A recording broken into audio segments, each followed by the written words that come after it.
Vimos até aqui que se alimentar bem e praticar atividades físicas previne uma série de doenças.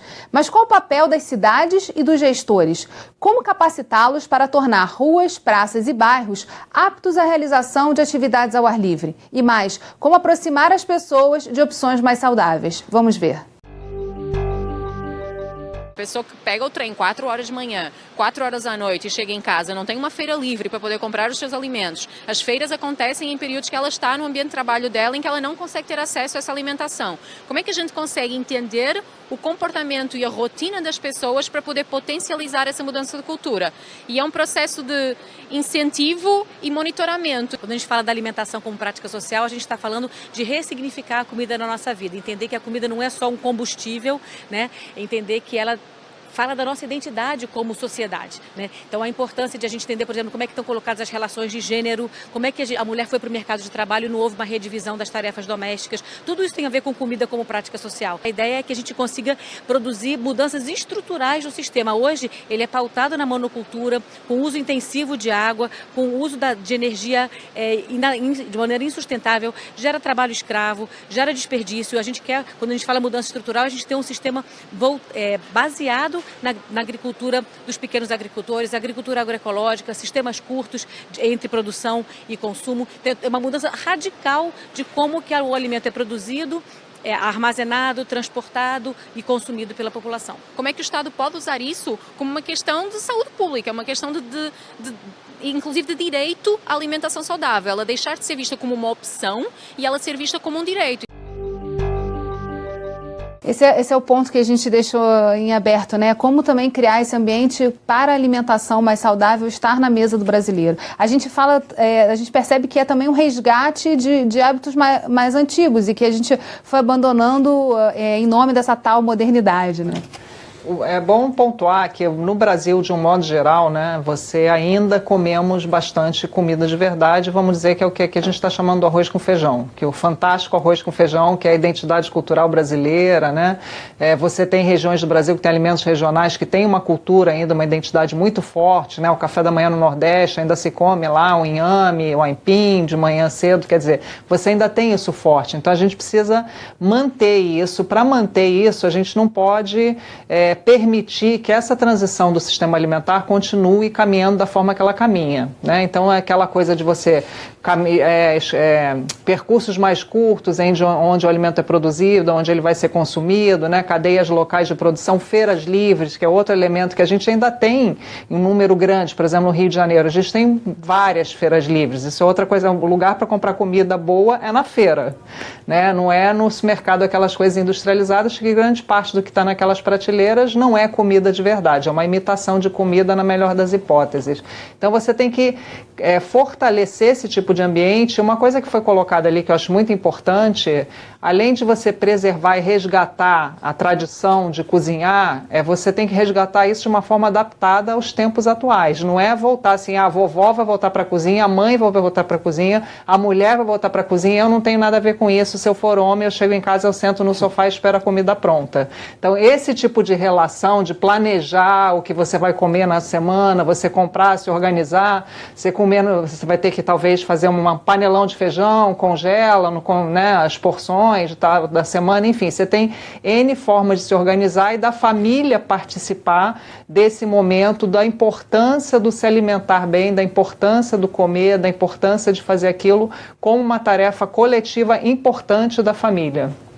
E aí a gente fala também da questão dos dados, né? Como os dados são fundamentais para a gente perceber tanto essas mudanças para o lado ruim, quanto também a recuperação e o que pode ser possível a partir de pequenas ações ou da soma de ações que, em princípio, até parecem meio desconexas, mas que impactam no dia a dia. Então, qual a importância, né, na verdade, na visão de vocês, e quais são as fontes de informação básicas que a gente precisa fortalecer para que isso seja sistemático? climático? Eu acho que um ponto principal realmente que a gente tem que frisar aqui é que as cidades elas serão o eixo central de todas essas modificações, né? Porque os números revelam para nós que cada vez mais as pessoas estão migrando ainda hoje para as grandes cidades, o que fará com que as cidades se tornem cada vez mais mega cidades, né?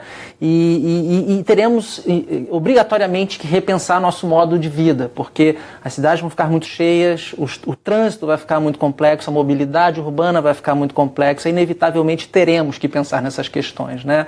Então, no que diz respeito, por exemplo, à prática de atividade física ou uma vida ativa, mais adequadamente falando, é claro que a gente vai ter que repensar o nosso meio de mobilidade urbana, de transporte urbano, né? O Rio de Janeiro ele tem uma malha cicloviária de aproximadamente 400 quilômetros de ciclovias, mas ainda observamos essas ciclovias eminentemente na orla do Rio de Janeiro, em alguns bairros que pouco se conectam com o centro nervoso da cidade, né?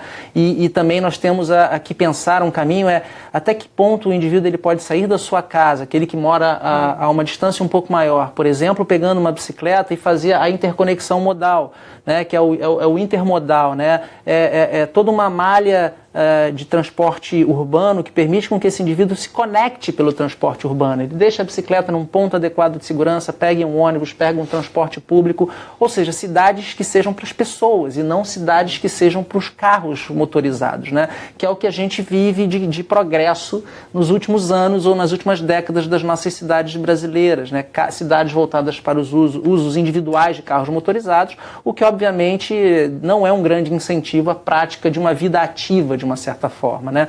Nós temos grandes exemplos de países na América Latina que investiram em transformação do sistema de transporte urbano, com dados, por exemplo, de Bogotá, que a cada dólar investido num projeto de reengenharia urbana, você tem $4 de retorno em saúde pública, em economia de saúde pública, por exemplo, tornando as pessoas mais ativas nesses lugares.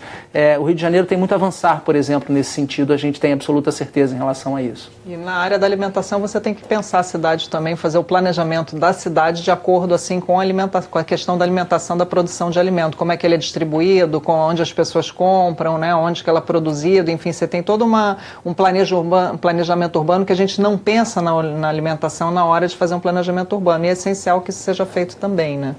Agora, caminhando para o final do programa, assim, como mudanças, como fomentar mais justamente esse contato, né, entre os cidadãos, entre as entidades da sociedade civil que trabalham justamente levantando esses temas, fomentando o debate, e o poder público? Qual a importância de estar girando num sentido de convergência? O nosso papel enquanto sociedade civil, né, como uma rede de organizações aí voltadas para a promoção da saúde, é exatamente propor e cobrar do poder público a adoção das melhores políticas baseadas em evidências, né, que é o que não falta, mas às vezes para você conseguir adotar uma política baseada em evidência, você precisa de ter vontade política, e a gente precisa ajudar na construção dessa vontade política, que por sua vez ela depende de uma população bem informada, né, apoiando as políticas que são de fato efetivas. Então o nosso papel é muito propor, monitorar, né, incidir sobre, né, pressionar o governo para que adote as melhores políticas, porque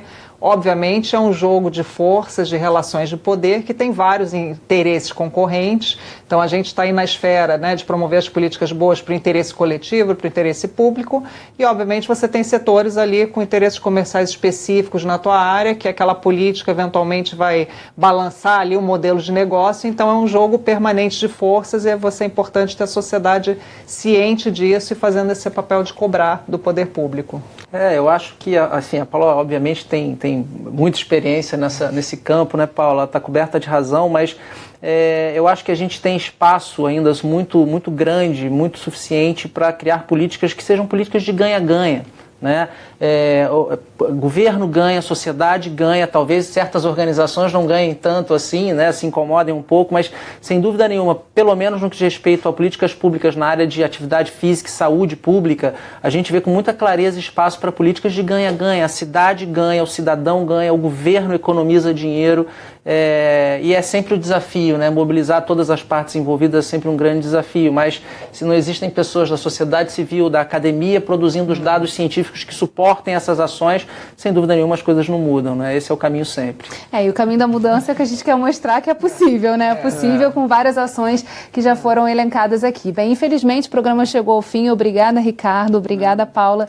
E obrigada a você, telespectador. Continue acompanhando a nossa programação no Facebook, Instagram e Twitter. E pode mandar suas dúvidas e sugestões para o nosso WhatsApp 21 98890 4709. Ou ainda tem o nosso e-mail rioemfoco@alerj.rj.gov.br. TV Alerj, o canal do povo fluminense. Até a próxima.